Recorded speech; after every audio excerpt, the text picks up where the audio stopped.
समझने के लिए अभी कुछ दिनों पूर्व मैंने कुछ किताबें मंगाई थी। उस किताब में सबसे ज़्यादा जो मुझे रेकमेंड किया गया वो एक बुक थी, झारखंड सार संग्रह। लोगों ने कहा कि झारखंड को समझने के लिए एक बेस्ट बुक है। ये बेस्ट क्यों है, आज समझेंगे हम इस किताब के लेखक अरुण अग्रवाल से। Sir, welcome to the show. Thank you. Jharkhand की जो राजनीति है, सबसे पहले तो इस किताब को जब मैंने हाथ में लिया तो इसमें जो मैं पहला टॉपिक जो मैं देख पा रहा हूँ वो है CNT SPT एक्ट। झारखंड की जो राजनीति है वो CNT SPT act, domicile, Sarna code, आरक्षण के इर्द गिर्द घूमते रहती है।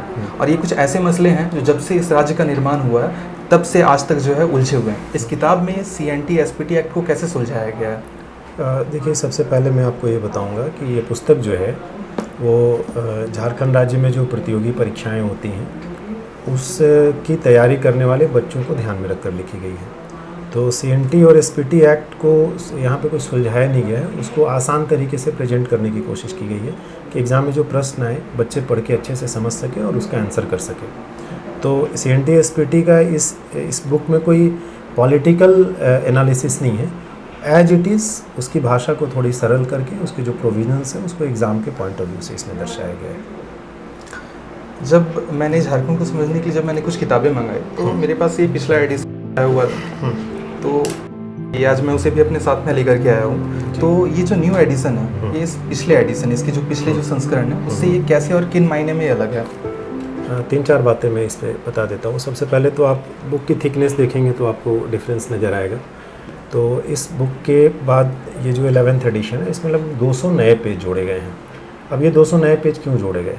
एक पर्पस उसका ये होता है कि बुक मोटी हो जाए तो कीमत बढ़ जाएगी, तो वैसा पर्पस नहीं। अभी बीच में जो भी परीक्षाएं हुई हैं JPSC और JSSC की, इस बुक को आने के बाद उसमें बहुत सारे ऐसे प्रश्न पूछे गए जिसके जवाब बच्चों को ढूंढने में मुश्किल हो रही थी, जो शायद किसी प्रतियोगी परीक्षाओं की किताबों में उपलब्ध नहीं था।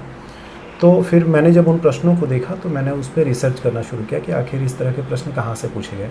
तो धीरे धीरे एक श्रृंखला में मुझे बहुत सारे डॉक्यूमेंट्स, बहुत सारे गवर्नमेंट रिपोर्ट्स, बहुत सारे इंटरनेट पे कुछ ऐसे रिसर्च पेपर्स जो अंतर्राष्ट्रीय जो यूनिवर्सिटीज़ हैं जैसे हार्वर्ड हो गया, ऑक्सफोर्ड हो गया, वहाँ के कुछ रिसर्चर्स झारखंड में आके यहाँ के ट्राइब्स के ऊपर, यहाँ का जो जियोलॉजिकल स्ट्रक्चर है उसके ऊपर उन लोगों ने काफ़ी रिसर्च किया। मुझे जैसे जैसे वो चीज़ें मिलना शुरू हुई मैंने वहाँ से कंटेंट निकाले और इसमें ऐड करता चला गया। इसी तरीके से हिस्ट्री में एक पिछले एडिशन में कई बच्चों की डिमांड थी कि सर हिस्ट्री के सेक्शन को थोड़ा और इसमें मजबूत किया जाए, तो हम लोगों ने इस बार हिस्ट्री पे भी बहुत काम किया है। और चूँकि हम लोगों का अभी कोचिंग संस्थान भी है तो यहाँ पे जो झारखंड विषय के लिए स्पेसिफिकली आशुतोष सर पढ़ाते हैं, उन्होंने काफ़ी मदद की है उसमें, हिस्ट्री को एनरिच कराने में उनकी बड़ी भूमिका रही है। इस तरीके से ये किताब एक पार्ट हो गया इसका। दूसरी इम्पॉर्टेंट चीज़ क्या है कि पिछली बार जब बुक आया था और उसके बाद जब अभी बुक आया, इस बीच में जितने भी नए रिपोर्ट्स आए, जैसे वन स्थिति रिपोर्ट 2023 आ गया, या इकोनॉमिक सर्वे और बजट झारखंड का नया आ गया, या फिर भारत सरकार का जो बजट और इकोनॉमिक सर्वे आया उसमें झारखंड को लेके डेटा जो है बदल गया, मिनरल ईयरबुक जो है वो नया आ गया। इसी तरीके से आप देखेंगे तो नए विधानसभा का चुनाव संपन्न हो गया, तो उसके जो भी इम्पॉर्टेंट डेटाज पिछली बार की पुस्तक में थे उसको हम लोगों ने इस पुस्तक में अपडेट कर दिया है।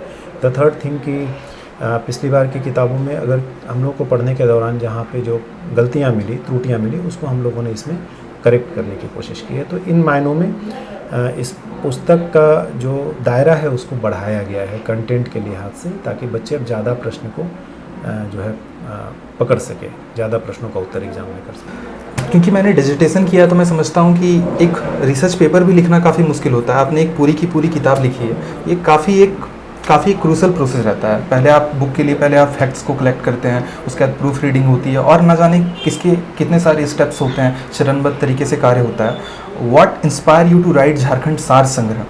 What message do you want to convey your readers के लिए?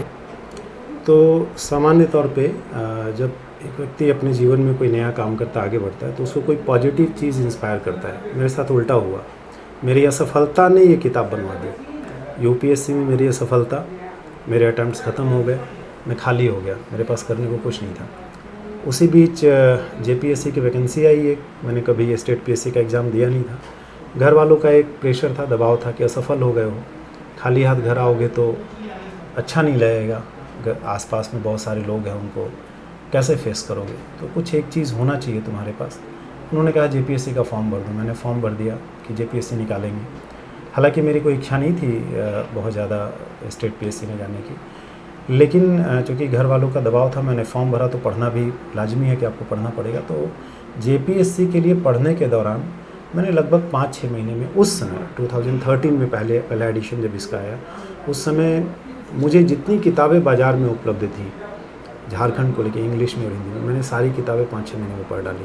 और मैंने अपने लिए एक नोट्स बनाया, और उसी नोट्स को बाद में मेरे एक सीनियर भी थे, मित्र भी हैं, अंकित अग्रवाल जी, छत्तीसगढ़ में उड़ान IAS अकेडमी के संचालक हैं।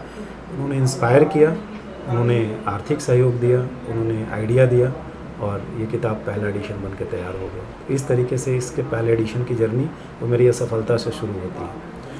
और जब ये आई तो इसका एक नए फॉर्मेट में हम लोग ने बुक को, चूँकि यूपीएससी में नोट्स बनाने का, और यूपीएससी की तैयारी के दौरान मैंने दिल्ली में मुखर्जी नगर में कुछ कोचिंग संस्थानों में कंटेंट डेवलपर के रूप में भी काम किया। और मैंने उस दौरान, मेरा ऑप्शनल पेपर सोशियोलॉजी था, मैंने एक कोचिंग संस्थान के लिए सोशियोलॉजी की पूरी एक किताब लिखी पेपर 2 के लिए, इंडियन सोशियोलॉजी के लिए। तो थोड़ा आइडिया मुझे लिखने का आ गया। तो एक नए कलेवर में, एक नए तरीके से पहली बार झारखंड के जो इन्फॉर्मेशन है, फैक्ट्स है, उसको मैंने प्रेजेंट करने की कोशिश की। इसको बच्चों ने सराहा, सराखों पे लिया, और ये पुस्तक पॉपुलर हो गई। ऐसा कहा जाता है necessity is the mother of invention. तो क्या हम ये कह सकते हैं कि क्योंकि आपको ऐसी कोई किताब मिली नहीं, जो तमाम किताबों को आपने पढ़ा, आप कहीं ना कहीं उनसे आप सेटिस्फाइड नहीं थे, और आपको अंत में लगा कि जब इतनी सारी पढ़ाई की है, इतनी सारी मेहनत की है, तो क्यों ना खुद से किताब लिख दें? क्या ये भी एक वजह रही? नहीं, ये वजह नहीं रही। मेरे दिमाग में किताब लिखने का कोई आइडिया नहीं था। मैंने जब नोट्स बनाया तो मेरे जो सीनियर हैं अंकित अग्रवाल, तो वो मेरे कमरे पर रुके थे। तो उनकी एक सामान्य आदत है कि वो जब किसी फ्रेंड के, स्टूडेंट के कमरे पे जाते हैं, तो दिल्ली में जब हम लोग रहते थे, तो वो एक बांस की जो थट्टी होती है, बांस का पतला पतला या लकड़ी का बहुत पतला, उससे वो पुस्तकों का रैक बना होता है। तो उस पर किताबें, नोट्स हम लोग रखते थे। तो वहाँ सर्च कर रहे थे। तो उस समय 2013 की बात है, उसमें यूपीएससी में मेंस का सिलेबस चेंज हुआ और एक नया पेपर जोड़ा गया, एथिक्स, इंटीग्रिटी एंड एप्टीट्यूड। तो उसका नोट्स वो जब पढ़ रहे थे, ढूंढ रहे थे, उसी दौरान उनको मेरा ये झारखंड का नोट्स उनके हाथ लग गया। उनको वो बहुत पसंद आया, पता नहीं क्यों। उन्होंने कहा कि बहुत शानदार नोट्स है, और जनरली स्टेट पीएससी के लिए इस तरीके से कोई नोट्स नहीं बनाता है। मैं बहुत आर्थिक चुनौतियों से भी लड़ रहा था उस समय, क्योंकि घर की स्थिति बहुत अच्छी नहीं थी। उन्होंने कहा कि इसकी किताब बना दो, तो बच्चों को पसंद आएगी। तो मैंने उनसे कहा कि किताब बनाने के लिए बहुत सारी चीज़ें चाहिए, पैसा चाहिए, नाम चाहिए। उन्होंने कहा कि सारा कुछ मैं दूंगा। तो उन्होंने, उनका एक तरीके से उन्होंने उंगली पकड़ के मुझे उससे बाहर निकालने का प्रयास किया। तो वहाँ से फिर ये किताब बन गई। मेरे दिमाग में आइडिया नहीं था कि कोई किताब नहीं है इसलिए लिखना है, ये सब कुछ नहीं था। वो उनके इंस्पिरेशन से मैंने ये किताब लिख दिया। तो क्या हम ये कह सकते हैं कि उस दिन अगर वो एथिक्स का नोट्स वो सारे ढूंढते हुए अगर उन्हें वो नोट्स नहीं दिखती, तो मतलब आप मानते हैं कि वो एक मेजर टर्न आउट रहा था? बिल्कुल, आप कह सकते हैं। अगर मैं यूपीएससी में असफल नहीं होता तो बुक नहीं आती। अगर घर वालों का फ़ोन नहीं आता जेपीएससी की तैयारी करने के लिए तो किताब नहीं आती। अगर उस दिन अंकित सर मेरे कमरे पे नहीं आए होते तो किताब नहीं आती। तो आपके जीवन में जब आप किसी भी क्षेत्र में जब सफल होते हैं, तो मेरा एक व्यक्तिगत रूप से मानना है कि कई बार मैं लोगों को देखता हूँ कि उनको लगता है कि मैंने बहुत कुछ किया है। जब आप बहुत गहराई से देखेंगे तो लगेगा आपका कंट्रीब्यूशन बहुत कम है। वो डेस्टिनी ने ऐसे रास्ते बनाए, ऐसी परिस्थितियाँ पैदा की कि आपको वो करना पड़ा। बहुत हल्के फुल्के अंदाज में आप काफ़ी गहरी बात कर रहे हैं, लेकिन एक चीज़ तो इससे क्लियर हो रहा है कि some time a wrong takes you to the right journey. आप सोचिए कि इस किताब को लिखने के पीछे जो वजह है, आज तक हम लोग इस किताब को पढ़ रहे हैं, हम लोग इसे रेकमेंड करते हैं, लेकिन सोचिए इस किताब के लिखने के पीछे की जो वजह थी वो कितनी इंटरेस्टिंग रही है। जब हम झारखंड के बारे में बात कर ही रहे हैं, तो अगर इसके हिस्टोरिकल और कल्चरल एस्पेक्ट्स को अगर देखा जाए तो ऐसा कहा जाता है कि Jharkhand has a unique history, cultural significance, it has a rich heritage. इस किताब में झारखंड के अनकवर्ड फैक्ट्स को किस प्रकार से बताया, समझाया गया है?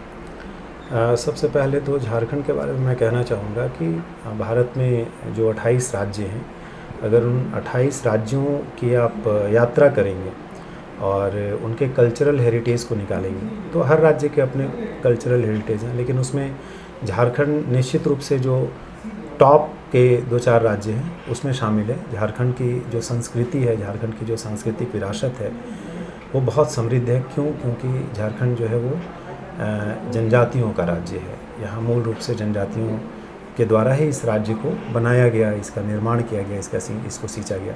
उनका जो कल्चर है, उनका जो जीवन है, उनके जीवन में जो होने वाली घटनाएं हैं, जो रिचुअल्स हैं, जो कस्टम्स हैं, वो वाकई बहुत अद्भुत है और प्रिजर्व करने लायक है।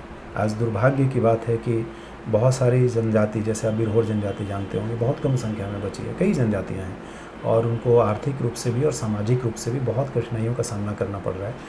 तो इस लिहाज से देखा जाए तो बहुत एनरिच है और इस एनरिचमेंट को बनाए रखने के लिए बहुत प्रयास करने की भी ज़रूरत है। दूसरी बात, जहाँ तक हिस्ट्री की है, तो भारतीय स्वतंत्रता आंदोलन की शुरुआत के पहले झारखंड में जनजातियों ने कई बड़े बड़े विद्रोह किए और अंग्रेज़ों के दाँत खट्टे किए।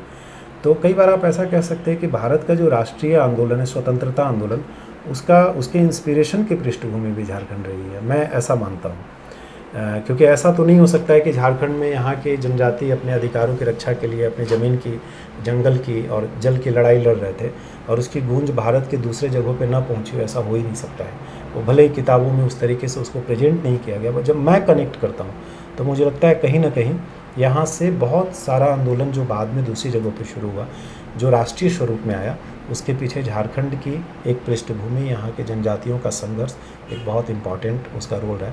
तो झारखंड की हिस्ट्री जो है वो अपने आप में बहुत ही बेहतरीन है और बहुत ही इंस्पिरेशनल है हम सभी लोगों के लिए। जब बात हिस्ट्री और कल्चर पर हो ही रही है, तो भारत के बारे में अक्सर एक स्टेटमेंट कहा जाता है, India is a rich country inhabited by the poor people. लेकिन मुझे लगता है ये बात झारखंड के संदर्भ में काफ़ी ज़्यादा फिट बैठती है। देखिए, झारखंड जो है एक रिच स्टेट है इन टर्म्स ऑफ, चाहे हम मिनरल्स के बारे में बात करें, हमारे पास जो हेरिटेज है उसको लेकर के बात करें, फिर ऐसा क्यों लगता है कि rich state inhabited by the poor people? इसके कारण क्या रहे होंगे? क्या ये पॉलिटिकल रीज़न है, इकोनॉमिकल रीज़न है? क्योंकि झारखंड में सब लोग जानते हैं 40% mineral resources of India is deposited in Jharkhand. इसके साथ साथ केवल मिनरल रिसोर्स ही नहीं, इसके साथ साथ यहाँ पे और भी कई चीज़ें, आप जमशेदपुर में Tata steel plant, Bokaro steel plant और भी कई ऐसी फैक्ट्रियाँ बनी, HEC जो भी ख़राब दौर से गुजर रहा है। तो झारखंड में इकोनॉमिकली आप देखेंगे तो झारखंड में रेवेन्यू या पैसे को लेकर कोई समस्या नहीं। यहाँ पे काफ़ी प्रचुर मात्रा में मिनरल हैं, काफ़ी प्रचुर मात्रा में संभावनाएं हैं, लेकिन संभावनाएं होना, आपके पास संसाधन होना और उन संसाधनों को, जो संभावनाएं हमारे सामने, उन संभावनाओं के अनुरूप उसका प्रयोग कर पाना, ये एक अलग बात है। तो मुझे लगता है कि पॉलिटिकल विलिंगनेस, एक जो विजनरी लैक रहा है झारखंड में, उसके कारण झारखंड राज्य तो अमीर है बट यहाँ रहने वाले लोग गरीब हैं। एक वजह ये भी है कि जब 2000 में राज्य अलग हुआ, तब से अभी 2025 तक देखेंगे तो यहाँ पे स्टेबिलिटी वाली सरकारों की बड़ी कमी रही। अगर रघुवर दास जी की सरकार के पहले देखिएगा तो कोई सरकार अपना कार्यकाल पूरा नहीं कर पाई। पहला कार्यकाल उन्होंने पूरा किया, फिर आप दूसरी बार हेमंत सोरेन जी जब मुख्यमंत्री बने तो उनका भी कार्यकाल पूरा नहीं हो पाया। फिर बीच में आपने देखा कि चंपई सोरेन जी को मुख्यमंत्री बनाया गया। अभी तीसरी बार फिर से हेमंत सोरेन जी को एक बार फिर मौका मिला है, मतलब ऐसी परिस्थिति बन रही है दूसरी बार कि राज्य में 5 साल वो कार्यकाल पूरा करेंगे। तो एक पॉलिटिकल इनस्टेबिलिटी भी इसके लिए कारण रहा। एक और इसका कारण है कि जब आप पॉलिटिकल जो एडमिनिस्ट्रेशन होता है उसमें जब कोई एक पार्टी अपने बलबूते पे इतने सीट्स हासिल करती है कि वो सरकार चला सके, तो वहाँ पे डिसीज़न लेना उनके लिए थोड़ा आसान होता है। वो अपने हिसाब से चीज़ों को सामने रख कर डिसीज़न लेते हैं। लेकिन जब आप गठबंधन की सरकार में होते हैं तो कई बार जो आपके साथी हैं उनके भी मंतव्य को या उनके भी उनका भी जो विज़न है या उनकी जो सोच है उसको भी ध्यान में रखना पड़ता है। तो वहाँ बाहर से दिखाई नहीं पड़ता है, लेकिन मुझे लगता है अंदर कुछ कन्फ्लिक्ट भी होता होगा।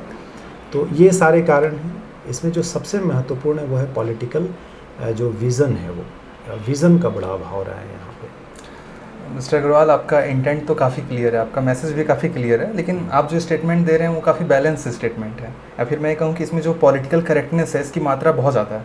हालांकि मैं कोई TRP-जीवी पत्रकार तो नहीं हूँ, लेकिन फिर भी मैं वापस से इस बात पर लौटूंगा कि झारखंड एक ट्राइबल स्टेट है जिसका कि काफ़ी रिच हेरिटेज है। इसके पॉलिटिकल स्टेटस और इकोनॉमिकल कंडीशंस, इसके बारे में आप कहना चाहेंगे? जैसे आपने पॉलिटिकल विलिंगनेस के बारे में बात की, इनस्टेबल गवर्नमेंट के बारे में बात की, इसके पॉलिटिकल स्टेटस और इकोनॉमिकल इन्वायरमेंट्स कि झारखंड क्या बन सकता था और आज की डेट में ये क्या बन गया है। 2-3 बातें मैं इसमें आपको बताऊंगा। पहले तो ये कि चूँकि सबसे ज़्यादा मिनरल रिसोर्सेस है यहाँ पे, अगर हम उसका सही तरीके से इस्तेमाल करते हैं। दूसरा, एक लैंड को लेके बहुत डिस्प्यूट्स हैं यहाँ पे। आप जानते हैं CNT एक्ट, SPT एक्ट, तो इसके कारण लैंड एक्विजिशन को लेके परेशानी है। आप जब किसी भी राज्य में या किसी भी क्षेत्र में जब आप इकोनॉमिकली वहाँ पे ग्रोथ चाहते हैं, डेवलपमेंट चाहते हैं, तो वहाँ पे 2-3 चीज़ें बहुत महत्वपूर्ण होती है। पहला कि आप कोई भी अगर इंफ्रास्ट्रक्चर तैयार करेंगे, किसी भी प्रकार का एस्टैब्लिशमेंट करेंगे, तो आपको ज़मीन की ज़रूरत होगी। तो उसकी उपलब्धता कैसे सुनिश्चित हो? मतलब मैं ये नहीं कह रहा, मेरा कहने का तात्पर्य बिल्कुल भी ये नहीं है कि सीएनटी और एसपीटी एक्ट ख़राब है या इस एक्ट में से इस एक्ट को समाप्त। मैं ये कह रहा हूँ कि आपको रास्ते निकालने पड़ेंगे, इस राज्य को आगे कैसे ले जाया जा सकता है। झारखंड के साथ साथ लगभग उसी आसपास 2 और राज्य बने, उत्तराखंड और एक छत्तीसगढ़। आज छत्तीसगढ़ की स्थिति देखिए, छत्तीसगढ़ का जीडीपी झारखंड की जीडीपी की तुलना में कहीं आगे है, छत्तीसगढ़ का ग्रोथ रेट झारखंड की तुलना में कहीं बेहतर रहा है, छत्तीसगढ़ के लोगों का जो पर कैपिटा इनकम है वो बेहतर रहा है। छत्तीसगढ़ में जिस तरीके से काम हुआ है, क्योंकि लगभग परिस्थितियाँ वैसे ही थी, इस राज्य में भी मिनरल था, छत्तीसगढ़ में भी मिनरल था, इस राज्य में भी जंगल था, वहाँ भी जंगल था। कुछ जो लॉ एंड ऑर्डर की परेशानी थी नक्सलवाद को लेकर, वो यहाँ भी थी, वहाँ भी है। अभी आपने देखा होगा छत्तीसगढ़ में नक्सलियों के साथ एक अभियान भी चल रहा है। तो इन तमाम चुनौतियों के होने के बावजूद मुझे लगता है कि छत्तीसगढ़ की जो पॉलिटिकल विलिंगनेस है वहाँ के पॉलिटिकल लीडर की, वो बड़ी रही और उन्होंने उसको इम्प्लीमेंट किया और छत्तीसगढ़ कहीं झारखंड से आगे निकल गया। जबकि ये फैक्ट है कि झारखंड पिछले 25 सालों में आज भारत में उस पायदान पे होना चाहिए था जहाँ बाकी दूसरे राज्य यहाँ पहुँचने के लिए मतलब एक उनके मन में कसक होनी चाहिए थी, वो नहीं हम कर पाए। पर्यटन की अब बहुत प्रचुर संभावनाएँ हैं। आप झारखंड में रांची में हम लोग बैठे हैं, रांची से 10 किलोमीटर 20 किलोमीटर आप किसी भी पूरब पश्चिम उत्तर दक्षिण नॉर्थ वेस्ट साउथ वेस्ट कहीं निकल जाइए, आपको घाटियाँ, झील, झरने, नदियाँ, तमाम ऐसी चीज़ें मिलेंगी जहाँ देख के लगेगा कि एक जन्नत है। लेकिन उसको हम लोग एक विज़न के साथ उन चीज़ों की प्लानिंग नहीं कर पाए, स्ट्रेटजी नहीं बना पाए, एग्जीक्यूट नहीं कर पाए। तो ये एक बड़ा कारण रहा है यहाँ पे। तो हम कह सकते हैं कि किसी भी स्टेट के डेवलपमेंट के लिए एक मेजर स्टेप जो होता है वो होता है कि इंडस्ट्रीज़ का आना। लेकिन इंडस्ट्रीज़ आने के लिए स्टेट में लैंड एक्विजिशन एक काफ़ी इंपॉर्टेंट एस्पेक्ट है। और जो लोग सीपीटी और एनपीटी एक्ट को नहीं समझते हैं, मैं एक लाइन में इसे डिफ़ाइन कर दूंगा, क्योंकि इसके पिछले एडिशन को मैंने पढ़ा और इसमें काफ़ी अच्छे से इन एक्ट्स को समझाया गया है। तो सीएनटी एक्ट और एसपीटी एक्ट यानी कि छोटा नागपुर टेनेंसी एक्ट और संथाल परगना एक्ट 1949, ये जो है आदिवासी ज़मीन की सुरक्षा के लिए 1908 में बना सीएनटी एक्ट और एसपीटी एक्ट यानी कि एक छोटा नागपुर काश्तकारी अधिनियम जो कि 1908 का बना हुआ एक्ट है, और संथाल परगना टेनेंसी एक्ट ये 1949 में बना हुआ एक्ट है। ये अंग्रेज़ों ने आदिवासियों की भूमि रक्षा के लिए बनाया था। लेकिन आज के समय में अगर देखा जाए, आपको लगता है कि इन एक्ट्स में जो है इस बदलाव की ज़रूरत है, क्योंकि ये अक्सर एक वाद विवाद का विषय रहता है? हाँ बिल्कुल, देखिए कोई भी जो कानून बनता है, कोई नीति बनती है, तो जिस समय वो बनी है उस समय की परिस्थितियों के हिसाब से बनती है। मैं यहाँ पे एक और बात जोड़ के आपसे कहना चाहता हूँ, जो पिछली बार मैं कहना चाह रहा था मैं नहीं बोल पाया। इस राज्य को बने हुए 25 साल हो गए। इस राज्य का जो आंदोलन रहा, झारखंड निर्माण आंदोलन, वो पूरा का पूरा आंदोलन ट्राइबल सेंट्रिक रहा। यहाँ के रहने वाले लोगों की आइडेंटिटी एक विशेष प्रकार की रही, कल्चर अपना एक रहा, और जल जंगल और ज़मीन से जो आदिवासी हैं उनकी अपनी कनेक्टिविटी होती है, और उन्हीं के अधिकारों की सुरक्षा के लिए राज्य बना। लेकिन मैं जो एनालिसिस कर पाता हूँ, हो सकता है कि मैं इसमें करेक्ट ना भी हूँ, मैं जो एनालिसिस कर पाता हूँ कि इस राज्य को बनने के बाद इस राज्य को जिन लोगों के अधिकारों की सुरक्षा और जिन लोगों को आगे बढ़ाने के लिए राज्य बनाया गया, आज इस राज्य में जो सबसे कम मिला है वो उन्हीं लोगों को मिला है। इस राज्य के आदिवासियों को ही सबसे कम मिला है, और जो गैर आदिवासी हैं उन्हीं को इससे ज़्यादातर लाभ हुआ। तो एक बड़ी दुर्भाग्यपूर्ण बात है कि जैसे कि घर में किसी माँ ने 2 बेटे हैं, एक बेटे के लिए घर में कोई चीज़ बचा के रखी और वो उसी के हिस्से नहीं गया, वो किसी और के हिस्से चला गया। तो ये ठीक नहीं है, इस पर थोड़ा सा विचार करना चाहिए। तो ये एक बात हो गई। दूसरा जो आपने कहा कि सीएनटी एसपीटी, तो मैंने कहा कि उस समय के पृष्ठभूमि में बना था, उस समय क्या परिस्थिति थी। आज निश्चित रूप से आप इस राज्य के बहुत सारे जो, हालांकि मैं ये जो बोल रहा हूँ इससे हो सकता है कई लोग इत्तेफाक न रखें, मेरा ऐसा मानना है, कई सारे ऐसे जनजातीय समाज के लोग हैं जिनके पास अपनी ज़मीन है, वो उस ज़मीन से लोन नहीं ले सकते, उनको बेटी की शादी करनी, या मान लीजिए शहर में कोई उनकी ज़मीन है, वहाँ पे एक अच्छा सा बेच नहीं सकते, या फिर एक अच्छा सा बिल्डिंग बना के, एक अच्छा सा घर बना के लोन लेके उसको किराए पे लगा दे, तो उनकी आर्थिक स्थिति जो है अपलिफ्ट होगी। बट इस कानून में उस समय के हिसाब से ऐसे प्रोविजंस किए गए जिसके कारण ये संभव नहीं हो पा रहा है। मैं कई लोगों से बात करता हूँ, कई लोग कहते हैं कि हमारे पास है भी और नहीं भी है, मतलब ज़मीन है लेकिन मैं उसका कुछ नहीं कर सकता हूँ क्योंकि बैंक से लोन नहीं मिलेगा, पैसा नहीं मिलेगा। और आप देखिए कि जो सोच के बनाया गया कि आदिवासियों की ज़मीन न खरीदी जाए, लोग न खरीद, तो खरीद तो आज भी रहे।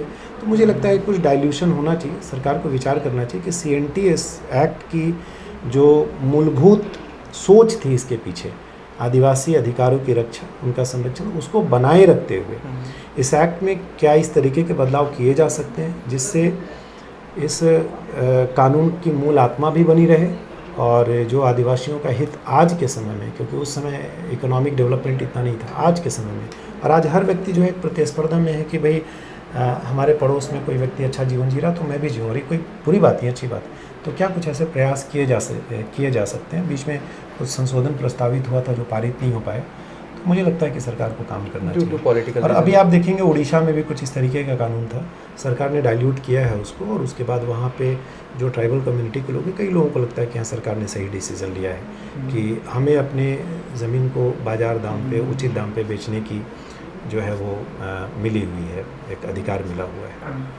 तो एक समय जो नियम उस समय आदिवासियों के अधिकारों की रक्षा करने के लिए बनाया गया था, आज कहीं ना कहीं ये इसका एक एडवर्स इफेक्ट हो रहा है और लाभ से ज़्यादा उन्हें नुकसान भी हो जा रहा है कहीं ना कहीं। ये भी मेरा मानना है, मेरा व्यक्तिगत मत है कि किसी भी, जैसे मैंने कहा, किसी भी स्टेट के डेवलपमेंट के लिए इंडस्ट्रीज़ का आना ज़रूरी है, लेकिन इंडस्ट्रीज़ तब आएगी जब वो लैंड को एक्वायर कर सके, और इसका प्रोसेस झारखंड में बहुत ज़्यादा कॉम्प्लिकेटेड है। इंडस्ट्रीज़ कैसे यहाँ पे आएगी जब वो लैंड ही नहीं एक्वायर कर सकती हैं।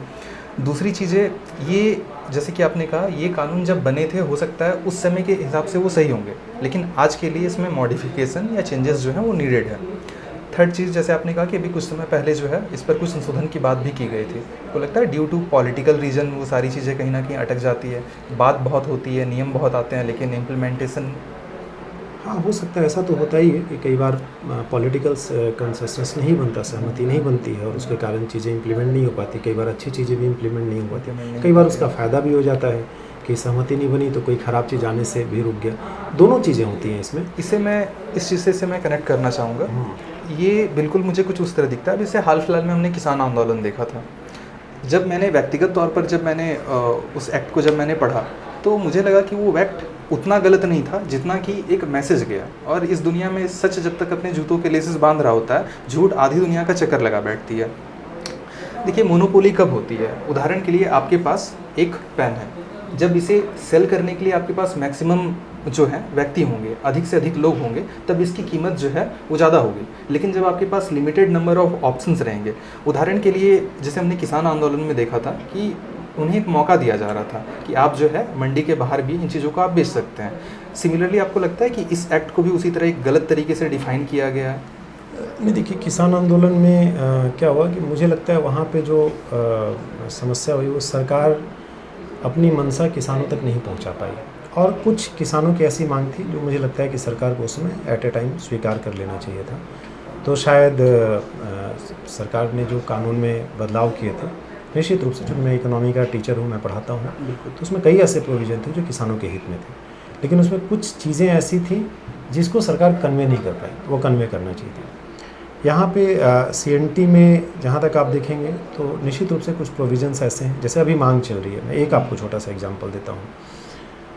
जब CNT एक्ट बना तो एक प्रोविज़न लाया गया कि एक आदिवासी व्यक्ति की ज़मीन एक आदिवासी व्यक्ति खरीद सकता है, गैर आदिवासी, और उसमें एक शर्त है कि मेरी ज़मीन X थाने में है, मैं बेचने वाला X थाना का हूँ, तो खरीदने वाला आदिवासी होगा और वो भी X थाने का ही होगा। बिल्कुल। जबकि उसमें थाने का एरिया बहुत बड़ा हुआ करता था, बहुत सारे नए थाने बन गए। तो ये जो बदलाव हुआ, इसके अनुरूप एक्ट में भी बदलाव होना चाहिए था, थाने से उसको हटा के आप जिला कर दीजिए। तो इस तरह के कई छोटी छोटी चीज़ें हैं जिसमें मुझे लगता है बदलाव किया जाना चाहिए, और बदलाव करते समय इस बात का बिल्कुल ध्यान रखा जाना चाहिए कि इसकी जो मूल आत्मा है, इस कानून का जो मूल उद्देश्य है, वो प्रभावित ना हो, कहीं से आदिवासियों का हित कॉम्प्रोमाइज़ ना हो। ऐसा नहीं कि हमने बदलाव कर दिया और पता चले कि आदिवासियों की स्थिति और ख़राब हो गई। तो कुछ ऐसे प्रोविज़न्स करने पड़ेंगे कि उनको एक प्रोटेक्शन भी मिले और उनके अधिकारों की रक्षा भी हो और उनको अपलिफ्ट होने का अवसर भी मिले। आई थिंक ये जो लॉ है कि एक जो आदिवासी है वो गैर आदिवासी को अपनी ज़मीन नहीं बेच सकता, शायद ये सेक्शन 46A में है, if I am not wrong. तो अगर आपको डिटेल में अगर आपको ये एक्ट पढ़ना है तो आप झारखंड उड़ान सार संग्रह को आप प्रीफर कर सकते हैं, क्योंकि मैंने इस किताब खुद भी पढ़ा है, तो मैं कह सकता हूँ कि हाँ, झारखंड को समझने के लिए एक बेहतर किताब है। मैं वापस से लौटता हूँ एक किताब को लिखने के लिए जो रिसर्च और जो राइटिंग प्रोसेस होता है वो काफ़ी कॉम्प्लिकेटेड होता है। इसमें किस किस तरह के चैलेंजेस आपने देखे हैं, चाहे वो डेटा कलेक्शन को लेकर के हो, तो रिसर्च प्रोसेस के बारे में थोड़ा बताएं। इस किताब की जो जर्नी रही, कैसे आपने इसे ड्राफ्ट किया? देखिए, जब भी आपको कोई एक गुणवत्तापूर्ण चीज़ लिखनी होती है तो उसकी पहली शर्त है पढ़ना। आपको पढ़ना पड़ेगा। आप जितना पढ़ेंगे आप उतना अच्छा लिखेंगे। ये बहुत बेसिक सा कंडीशन है। मैंने जैसा आपको कहा कि जिसमें पहली बार ये किताब लिखी गई उसमें बहुत पतली किताब थी, उसमें 200 सवा 200 पेज की थी। अभी तो 900 पेज की किताब हो गई है, 4 गुना अधिक हो गया। उस समय जितनी किताबें अवेलेबल थी झारखंड पे किसी भी राइटर की, इंग्लिश में, हिंदी में, मैंने वो सारी किताबें पढ़ डाली थी और उससे अपने काम की चीज़ें निकाल के मैं नोट्स में शामिल कर चुका था। समय बीतता गया और भी नई नई किताबें आई, नए नए लोगों ने किताबें लिखी। मैं कहीं भी जाता हूँ पुस्तक मेला में या ऑनलाइन, या कोई मुझे रिकमेंड करता है कि झारखंड की किताबें आपने देखा है, मैं देखता हूँ मेरी लाइब्रेरी में है कि नहीं। अगर नहीं है तो मैं मंगवा लेता हूँ, बिना सोचे कि उसमें कंटेंट क्या होगा। बहुत होगा तो कंटेंट थोड़ा कमतर होगा, काम का नहीं होगा, बट मैं रिस्क नहीं लेना चाहता हूँ कि कोई अच्छा कंटेंट छूट जाए, तो मैं मंगवा लेता हूँ। पहली बात। दूसरी बात कि पुस्तकों को पढ़ने के साथ साथ आज इंटरनेट का युग है। अब बहुत सारे कंटेंट इंटरनेट पे अवेलेबल है। एक से एक लोग हैं जो दुनिया के अलग अलग हिस्सों से अलग अलग चीज़ों पे रिसर्च करें। जैसे अभी मैं बताऊं, ये जो नया एडिशन आया है, पिछली बार जब परीक्षा हुई जेपीएससी की और भी कुछ झारखंड में परीक्षाएँ हुई, तो उसमें कुछ ऐसे सवाल पूछे गए जो ऐसा लगा कि किसी पुस्तक में नहीं है। वो कहाँ से पूछा गया किसी को पता ही नहीं चला। मैंने जब उनका एनालिसिस किया तो मुझे लगा कि मुझे और पढ़ने की ज़रूरत है झारखंड के बारे में। तो देखा कि किताबों के दायरे से भी बाहर जाके पढ़ने की ज़रूरत है। तो मैंने इंटरनेट का सहारा लिया और वाकई मुझे बहुत सारे आर्काइव्स में ऐसे रिपोर्ट्स, रिसर्च पेपर, कोई ऑक्सफोर्ड यूनिवर्सिटी में पढ़ने वाला, कोई हार्वर्ड में पढ़ने वाला, झारखंड के ट्राइबल कल्चर पे, झारखंड के किसी जनजाति पे, झारखंड के जियोलॉजिकल स्ट्रक्चर पे कोई रिसर्च करके गया। मैंने उन पेपर्स को पढ़ा। वहाँ 150, 200, 300 पेजेस के कई मैंने ऐसे रिपोर्ट्स पढ़े, वहाँ से कंटेंट निकाले और इसमें शामिल किया। इसलिए 200 पेज इसने नया बढ़ाया है। तो ये तो आपको करना होता है। और जब आप इस दिशा में चलते हैं तो फिर कई बार आपको बहुत सारी चीज़ों से कॉम्प्रोमाइज़ करना पड़ता है। फैमिली, अपना जो आपका जो एक सोशल फैमिली है, एक जो घर की फैमिली है, कई बार आपको अपनी रातों की नींद कुर्बान करनी पड़ती है। इस किताब को लिखने के दौरान, मतलब 11th एडिशन पे स्पेशली काम करने के दौरान मैं लगभग 1.5 महीना ढंग से सो नहीं पाया हूँ। मैं सुबह 4 बजे 5 बजे सोता था। तो मेरे घर वाले इस बात को लेकर परेशान भी रहते हैं। तो नो डाउट इसमें कितनी मेहनत लगी मैं समझ सकता हूँ। अभी जैसे कि आप फैक्ट्स और डेटा कलेक्शन के बारे में आप बात कर रहे थे, क्या इस प्रक्रिया के दौरान, इस प्रोसेस के दौरान कोई ऐसा सरप्राइजिंग डिस्कवरी, ऐसा कुछ एलिमेंट निकल करके आया जो आपको लगा कि ये बात तो मुझे भी झारखंड के बारे में नहीं पता थी, चाहे वो किसी भी एडिशन हो? 2 घटना बताता हूँ इसी एडिशन का। 2 घटना। जिस दिन ये किताब प्रिंट में जा रही थी, मतलब हमने प्रिंटिंग के लिए फ़ाइल भेज दिया था। अच्छा। उसके बाद मैं बैठा था इंटरनेट पे, तो मुझे एक न्यूज़ मिला डाउन टू अर्थ का। डाउन टू अर्थ का एक आर्टिकल आया। उस आर्टिकल में झारखंड राज्य में, ये बात शायद अभी जो वीडियो देख रहे हैं उन्हीं को पता चल पाएगा या फिर किताब पढ़ के पता चल पाएगा। इससे पहले जिन्होंने डाउन टू अर्थ का वो आर्टिकल पढ़ा होगा, बहुत लिमिटेड लोगों ने, उनको पता होगा। तो क्या हुआ कि डाउन टू अर्थ में एक आर्टिकल आया कि झारखंड राज्य के लातेहार ज़िले में महुआ डांड वन्य जीव अभयारण्य है जो भेड़ियों के लिए प्रसिद्ध है, ग्रे भेड़ियों के लिए। उसको भारत में ग्रे भेड़ियों का पहला संरक्षण और प्रजनन केंद्र घोषित किया जा रहा है सरकार के द्वारा। क्यों? बड़ा इंटरेस्टिंग है। वहाँ उस क्षेत्र में रहने वाले जो लोग हैं वो सामान्यतः आदिवासी समुदाय से लोग हैं, और वो जिस कल्चर को, जिस धर्म को, जिस फेथ बिलीफ को मानते हैं वो सरना धर्म। तो सरना धर्म की एक बड़ी खास बात पता चली जो मुझे भी नहीं पता था, कि उनके उस सरना धर्म के बिलीफ के कारण वहाँ जो ग्रे भेड़िए हैं वो संरक्षित हैं। ये उस रिसर्च पेपर में आया है। कैसे? सरना धर्म में जो शीत का मौसम होता है, ठंडे के समय में उनको जंगल में जाने की मनाही है। उनके कस्टम्स के अनुसार मानते कि अगर ठंड के मौसम में जंगल में जाएंगे तो हमारे जो देवता हैं, देवी हैं, वो नाराज़ हो जाएंगे। और ग्रे भेड़ियों के लिए जो वहाँ पाए जाते हैं, उनके प्रजनन का और उनके लिए मांद बनाने का, यानी अपना घर बनाने का और अपना जनरेशन बढ़ाने का वो सबसे बेहतरीन समय उसी समय करते हैं। तो कोई मतलब इंटरफेरेंस नहीं है, तो उनका ग्रोथ हो रहा है। तो इसी बात को उस रिसर्च पेपर में हमने पढ़ा, जिसके बाद उसको वो प्रजनन केंद्र और संरक्षण केंद्र बनाने की बात चल रही है। तो ये बुक ऑलमोस्ट आप लोग इसे प्रूफ रीड करके आप इसे भेजने वाले थे, आप लोग भेज चुका था मैं फाइल। अच्छा, और फिर तुरंत आपको जानकारी मिली? मैंने पढ़ा, फिर मैंने फ़ोन करके उसको रुकवाया। मैंने कहा कि अभी रोक दीजिए प्रिंटिंग, इसमें कुछ और एडिट करना है। फिर तो वो चीज़ें इसमें इंक्लूड है। और एक और मैं इसमें फैक्ट बताता हूँ। इसमें आप देखेंगे रामगढ़ ज़िले में अब मेरे एक पुराने स्टूडेंट भी हैं और झारखंड के बहुत अच्छे एस्पिरेंट हैं, उनका अभी तक सिलेक्शन हो जाना चाहिए था, दुर्भाग्यवश नहीं हो पाया। मैं नाम नहीं बोलूँगा। झारखंड तो एग्ज़ाम्स भी ऐसे ही होते मुझे ऐसे बहुत सारे जो स्टूडेंट्स हैं तैयारी करने वाले, मैं बहुत ओपन हूँ, मैं बोलता हूँ भाई मैं दुनिया में परफेक्ट नहीं हूँ और कोई भी परफेक्ट नहीं है। इस किताब में हो सकता है मेरे पॉइंट ऑफ व्यू से चीज़ें बहुत अच्छी हो, आपके पॉइंट ऑफ व्यू से बहुत सारी कमियाँ हो।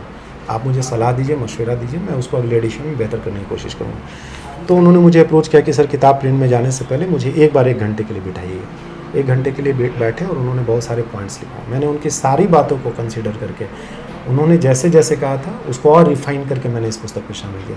उन्होंने मुझसे एक शब्द इस्तेमाल किया, भदानी नगर। उन्होंने कहा कि सर एग्ज़ाम में क्वेश्चन है भदानी नगर किस ब्लॉक में है तो रामगढ़ ज़िले में, किस ब्लॉक में है सर ये नहीं पता। तो उस भदानी नगर का आंसर उनको मिला था, उन्होंने मुझे बताया। उसको रिसर्च करने में भदानी नगर के बारे में मुझे कई सारे नए नए फैक्ट्स मिले कि भदानी नगर नाम क्यों पड़ा। उसमें एक चीज़ मिला मुझे रामगढ़ ज़िले का, मैं आपको बताता हूँ, वो भी बड़ा इंटरेस्टिंग है, मेरे लिए भी शॉकिंग है और ये पूरे राष्ट्रीय स्तर की बात है। एक भदानी नगर के पास पतरातू प्रखंड में रामगढ़ के एक गांव है जिसका नाम है बुजुर्ग जमीरा गांव। पूरे भारत में एकमात्र ऐसा प्लेस है जहां पे चाइना कब्रिस्तान बना हुआ है और यहाँ पे 670 चीनी सैनिकों के शव दफन हैं।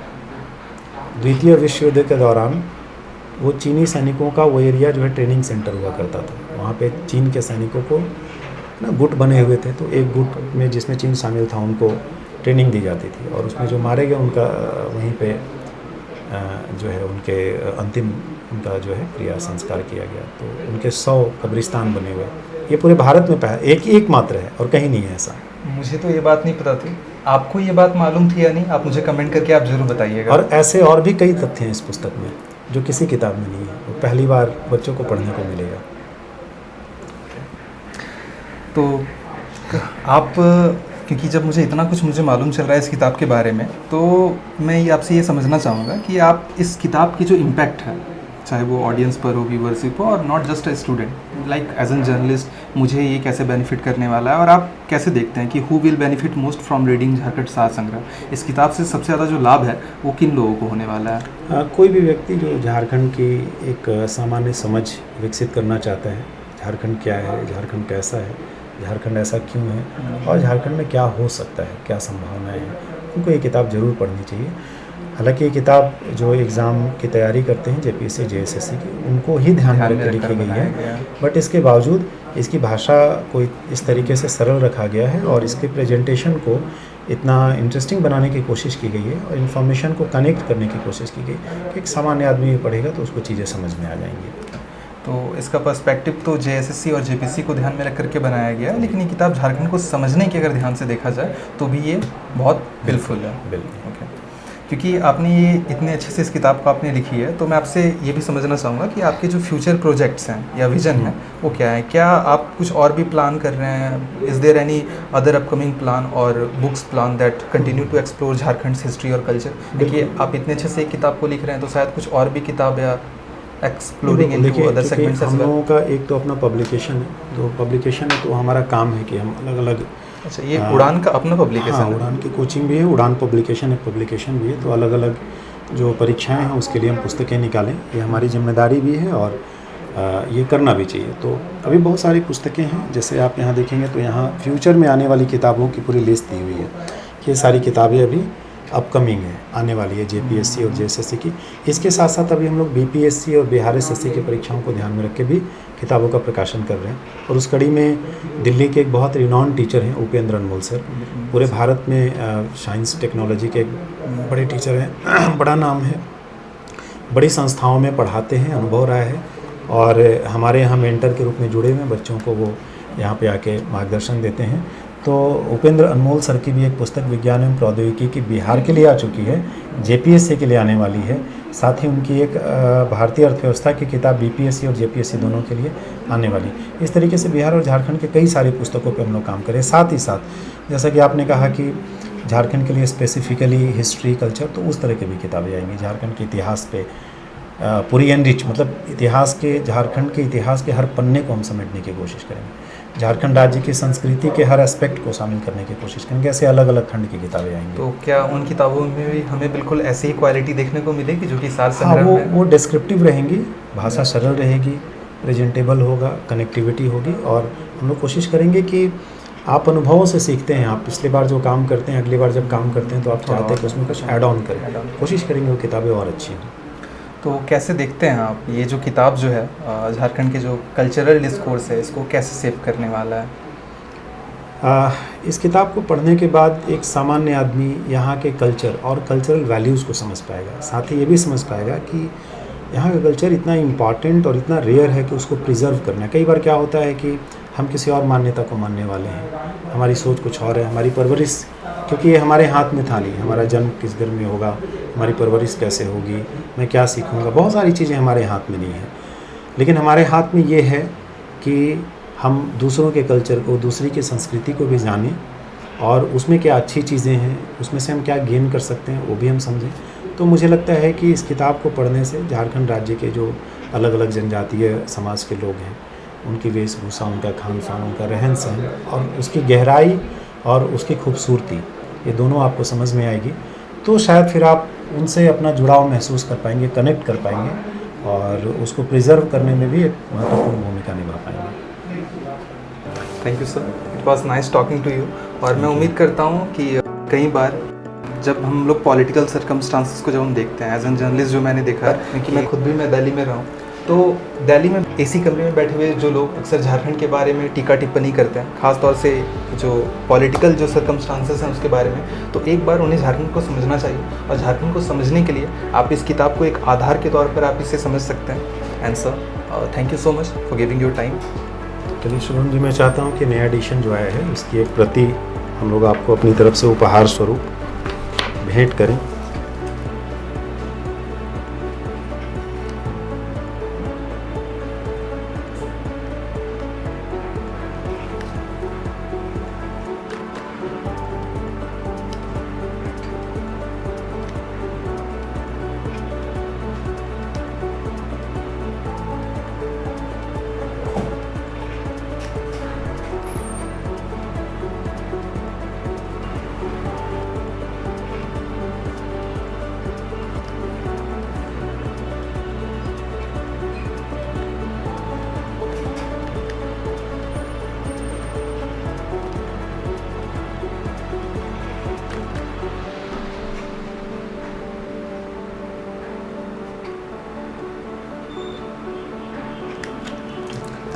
Thank you so much sir, it means a lot to me.